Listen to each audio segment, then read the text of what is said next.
And sold. Wow, Mr. Scarn. Please, call me Mr. Michael Scarn. Wow, Mr. Michael Scarn. That's the billionth sheet of paper you've sold this week. Well, when you love the business as much as I do, you never work a day in your life. Very true, Michael.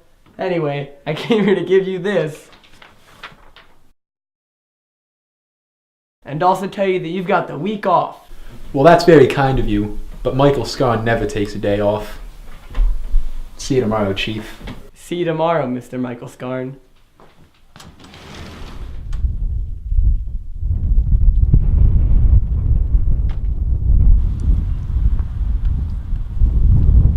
Hey, mister, wait up. I got your paper here. Get it while it's hot.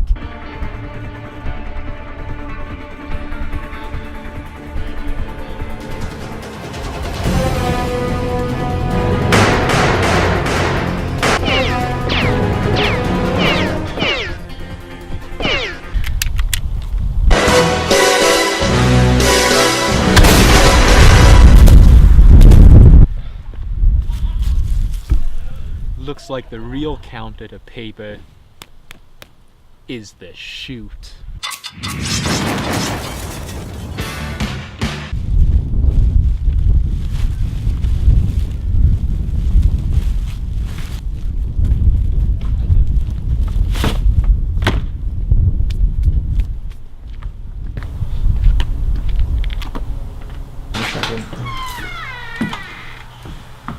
Come on, Samuel.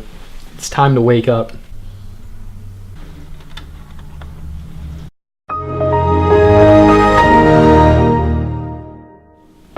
Welcome home, Master Scarn. How was your day at work? Well, you know what they say, another day, another dollar. But on the way home, I was attacked by the local paper boy. Gasp! Are you okay? Yes, of course. He's been recycled. Dinner is waiting for you in the dining room, sir. It's your favorite, hot wings. You know me too well, Samuel. Here, have a treat.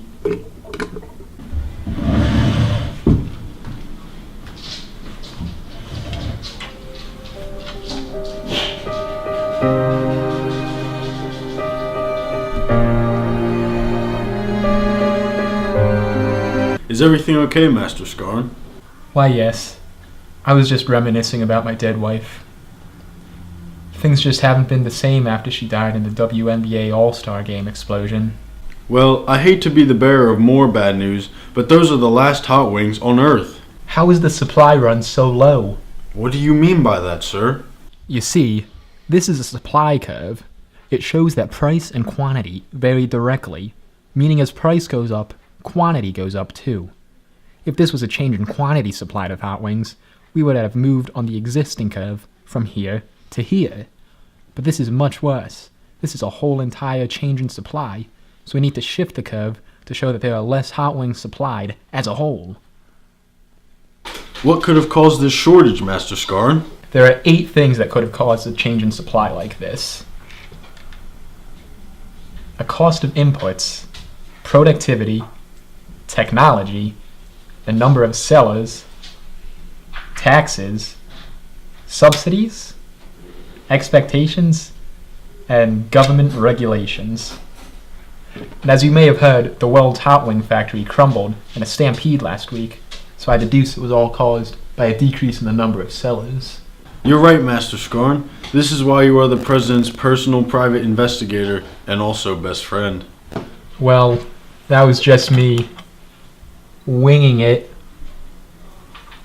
Mr. Scarn, look!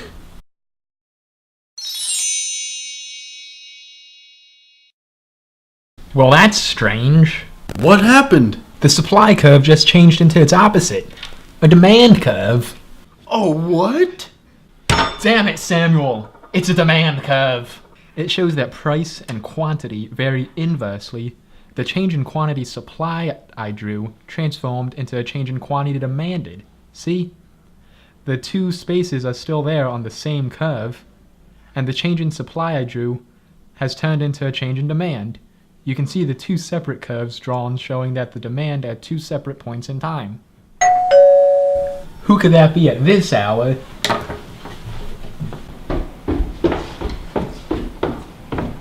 Who are you? I'm the printer repairman. I got a call there's a broken printer on the premises. But I don't own a printer. Well, lucky you. I brought you this free printer, but it needs repairing. Well, I won't say no to that. Come on in. You can just put that right there. And hey, while you're doing that, let me tell you this story. And then I said, that's not my dog, that's my wife. Alright, that's everything. She's all ready to go. But first, I gotta press the power button.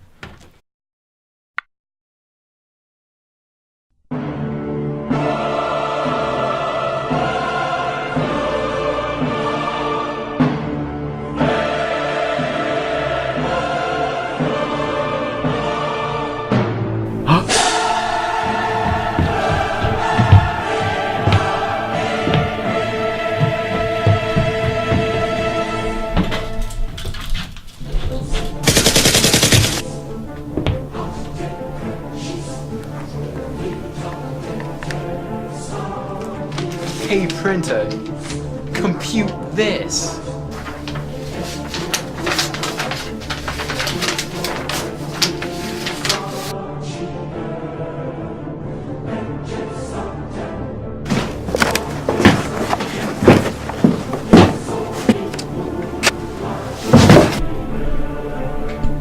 And as for you,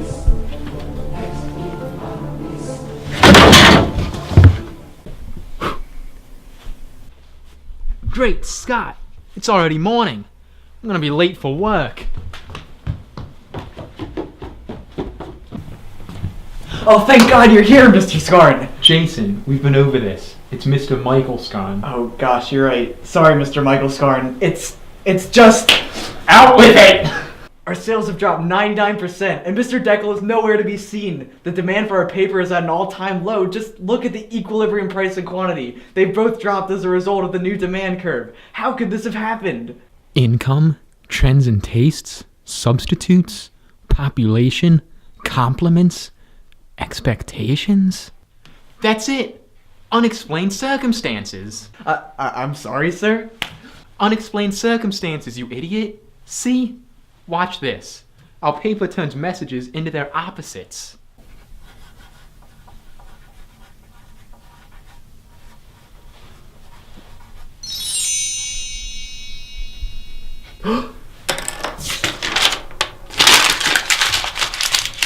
Swish.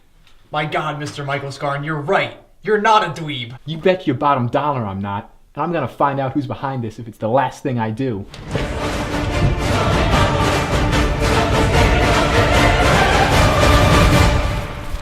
Good morning, sir. Can I interest you in a magazine subscription? Why, of course. This magazine's really great, but also expensive. What the heck? My demand for this is so inelastic, I'll pay any price. One subscription, please. Wonderful. Consider your subscription canceled. I can't get it off!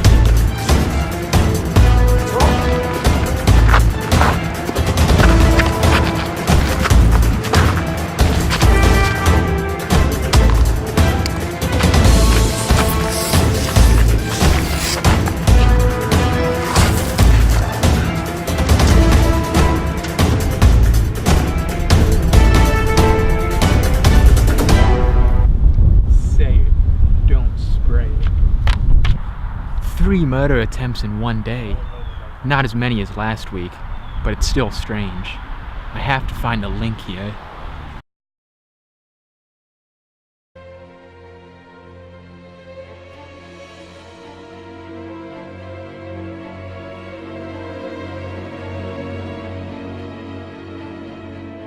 Paper. Oh my gosh! I'm having a vision!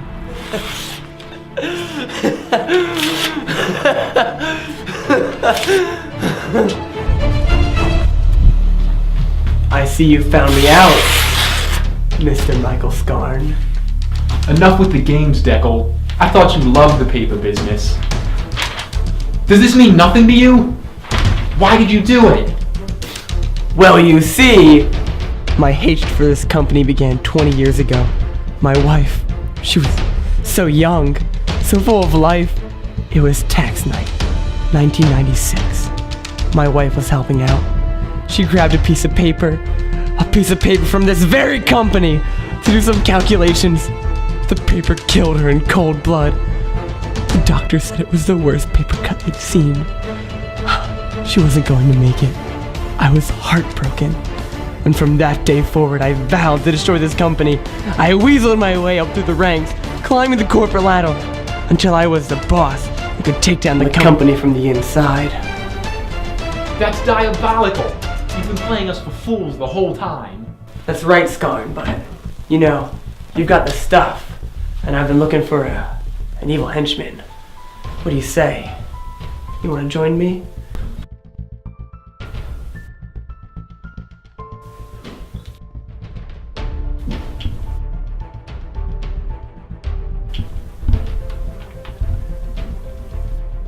Never. I thought you were better than that.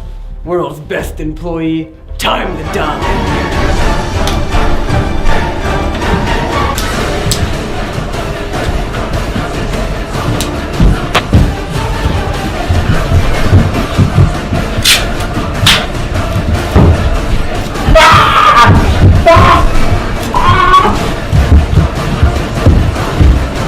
Any last words, Mr. Michael Scarn?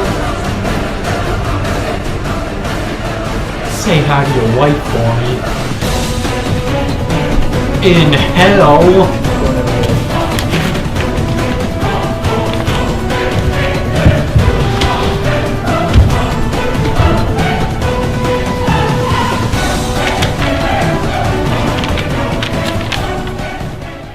Clean up on aisle 5.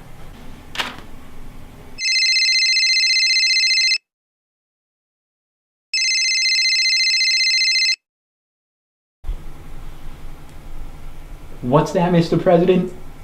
Another mission? But I told you, I'm retired. Alright then, I'll do it.